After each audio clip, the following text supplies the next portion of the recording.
বন্ধুরা, আপনারা সকলেই জানেন যে নেপালে একটি রাজনৈতিক অস্থিরতা তৈরি হয়েছে। সেই অস্থিরতার ফলস্বরূপ নেপালের যে বিখ্যাত পশুপতিনাথ মন্দির রয়েছেন, সেই পশুপতিনাথ মন্দিরে অগ্নিসংযোগের চেষ্টা হয়েছে এবং রিপোর্টে প্রকাশ যে মন্দিরের গেট নাকি ভাঙচুর করারও চেষ্টা হয়েছে। সেই কারণের জন্য মন্দিরের সুরক্ষার কারণে বলা যেতে পারে মিলিটারি এবং পুলিশ সেই মন্দিরকে ঘিরে রয়েছে। তা এই রকম অবস্থায়, এই যে বিশেষ অবস্থায় মুক্ত চিন্তকদের মধ্যে, যুক্তিবাদীদের মধ্যে ভক্তদের নিয়ে কিছু প্রশ্ন দেখা দিচ্ছে, ঈশ্বরের অস্তিত্ব নিয়েও কিছু প্রশ্ন দেখা দিচ্ছে। তারা 10টি প্রশ্ন ঈশ্বর এবং ভক্তদের সামনে রেখেছেন। তো সেই 10টি প্রশ্ন তাদের পক্ষ থেকে আমি ভক্তদের মধ্যে ছড়িয়ে দিতে চাই। আপনারা যুক্তি, তথ্য, প্রমাণ দিয়ে উত্তর দিতে পারেন, বিরুদ্ধ যুক্তিও স্বাগত। তো চলুন মূল ভিডিওতে যাওয়ার আগে বলবো পুরো ভিডিওটা দয়া করে দেখবেন, তারপরে সমালোচনা করতে পারেন এবং যদি মনে হয় এই ভিডিওটা ছড়িয়ে দেওয়ার দরকার, ছড়িয়ে দিতে পারেন। এবং আপনারা এরপরও যদি মনে করেন চ্যানেলটা সাবস্ক্রাইব করতে পারেন, বহু শিক্ষণীয় ভিডিও এই চ্যানেলে রয়েছে। তো চলুন বন্ধুরা, আমরা প্রশ্নগুলো সেরে ফেলি। প্রথম কথা হচ্ছে, এখানে কি ঐশ্বরিক সুরক্ষার অভাব রয়েছে? মানুষের হাতে তৈরি সেনাবাহিনী, তার উপর ঈশ্বরের নির্ভরশীলতা কেন? কেন শিবের যে শক্তি, সেই শিব পশুপতিনাথ, তার শক্তি কেন এখনও দেখাচ্ছেন না? তাহলে কি তার শক্তির সীমাবদ্ধতা রয়েছে? 2 নম্বর, ধর্মীয় গুরুত্ব বনাম বাস্তবতা, সেইটা একটা প্রশ্ন উঠেছে। কীরকম না, জাগ্রত দেবতা যার কাছে সবাই প্রার্থনা করেন, তিনি মানুষকে রক্ষা করেন, সেই জাগ্রত দেবতা পশুপতিনাথ মানুষের যে তৈরি যে রাজনৈতিক অশান্তি, সেটা থেকে ঈশ্বরও রক্ষা পাচ্ছেন না।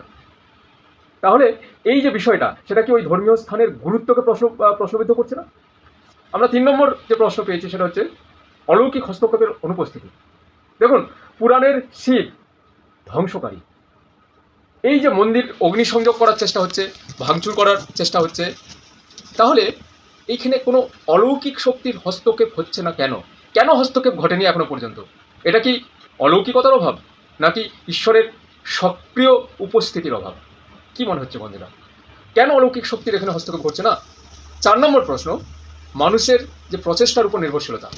এই যে ধরুন এই পুলিশ নেমেছে, সেনাবাহিনী নেমেছে, এই যে মোতায়েন করা হয়েছে, এটা কি ইঙ্গিত করছে? যে মানুষের তৈরি যে ব্যবস্থা, সেটা বিজ্ঞান হোক, প্রযুক্তি হোক, কিংবা মানুষের সংগঠিত শক্তিই হোক, ঈশ্বরের চেয়ে কি বেশি কার্যকর হয়ে যাচ্ছে না? ঈশ্বর থাকলে কেন মানুষের এই প্রচেষ্টার প্রয়োজন লাগছে? ঈশ্বর তো একাই হুমকি দিয়ে সামনে আসতে, এই তোরা সব কিছু থামা, কেন আসছেন না ঈশ্বর? 5ম যে প্রশ্ন আসছে, সেটা ধর্মীয় বিশ্বাসের যে একটা অসঙ্গতি আসছে, সেই প্রশ্ন। দেখুন, নিরাপত্তা ও সমৃদ্ধির জন্য এই পশুপতিনাথ মন্দিরে নেপালের যে ভক্তদের এত প্রার্থনা, তাদের নিরাপত্তা চাইছে, সারা পৃথিবীর নিরাপত্তা চাইছেন, এই এত প্রার্থনার পরে যে হামলা হচ্ছে বা হামলা হতে পারে ভেবে মিলিটারি এবং পুলিশ এই মন্দিরকে ঘিরে রয়েছে তার সুরক্ষার জন্য, এটা কি প্রমাণ করে? প্রার্থনার কার্যকরিতাটাই বা কি? ধর্মীয় বিশ্বাসের উপর যে নির্ভরশীলতা, এটা কতখানি যৌক্তিক? আদৌ কি যৌক্তিক? পরের যে প্রশ্ন 6 নম্বর, সামাজিক অশান্তিতে ঈশ্বরের ভূমিকা। দেখুন, ঈশ্বরকে বলা হয়েছে সর্বজ্ঞ, সর্বশক্তিমান। তাহলে এই যে অশান্তির যে মূল কারণ, আমরা জানি দুর্নীতি, অসাম্য, এই যে কারণগুলো নেপালের যে পরিস্থিতির জন্য, তাহলে ঈশ্বর কেন আগে থেকে দূর করেননি? ঈশ্বর কি জানতেন না? ঈশ্বর কি এগুলো বুঝতেন না যে এগুলোর নেপালে যে অসাম্য, দুর্নীতি আছে, ঈশ্বর কি জানেন না? নাকি ঈশ্বর জানতেন না যে পরবর্তী ক্ষেত্রে এটা থেকে এইরকম বড় অবস্থা হতে পারে, তার ভক্তদের এইরকম অবস্থা হতে পারে? আমরাও সন্তানদের রক্ষা করার জন্য প্রাণপণ চেষ্টা করি, বাবা মা প্রাণপণ চেষ্টা করে, তাহলে ঈশ্বর কেন মন্দিরে হামলা চালাতে দিলেন? পরের যে প্রশ্ন 7 নম্বর, ধর্মীয় প্রতীকের দুর্বলতা। দেখুন, জাগ্রত শিব পশুপতিনাথ, তিনি আজকে আক্রান্ত, ঈশ্বরের অস্তিত্ব আক্রান্ত। ভাবতে পারছেন কি? কি বলবেন ভক্তরা? 8 নম্বর, দেখুন, এটা একটা ঐতিহাসিক ধারাবাহিকতা। আমরা ইতিহাসে দেখেছি বহু ধর্মীয় স্থান, সেটা মন্দির হতে পারে, মসজিদ হতে পারে, গির্জা হতে পারে, সেগুলো ধ্বংস হয়েছে রাজাদের দ্বারা। পশুপতিনাথ মন্দিরের ঘটনাও এই ধারাবাহিকতার একটা অংশ বলেই মনে হয়। এটাই প্রমাণ করে যে ধর্মীয় স্থানগুলো ঐশ্বরিক সুরক্ষার অধীনে নয়, বরং মানুষের রাজনৈতিক ও সামাজিক শক্তির উপর বড্ড বেশি নির্ভরশীল। 9 নম্বর যে পয়েন্টটা, ভক্তদের মানসিকতা বনাম বাস্তবতা।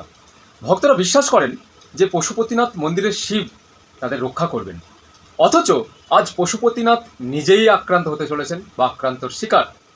ভক্তরা নিরাপত্তাহীনতা বোধ করছেন, এতদিনের বিশ্বাস আজ নিরাপত্তাহীনতার শিকার। এটাই কি প্রমাণ করছে না যে ধর্মীয় বিশ্বাস, অন্ধবিশ্বাস এক মানসিক সান্ত্বনা মাত্র, বাস্তবের সাথে এর কোনো যোগাযোগ নেই? বরং এটি সম্পূর্ণ অসঙ্গতিপূর্ণ। 10 নম্বর যে পয়েন্ট, ঈশ্বরের নীরবতা। এই অশান্তির সময় মন্দির ও দেবতার, যখন স্বয়ং দেবতা নিজে হুমকির মুখে, তখন কেন ঈশ্বরের সুস্পষ্ট হস্তক্ষেপ বা নির্দেশনা কোনো অলৌকিক ঘটনার মধ্য দিয়ে বা ভক্তদের মাধ্যমে আজকে দেখা যাচ্ছে না? ঈশ্বর কেন সামনে আসছেন না?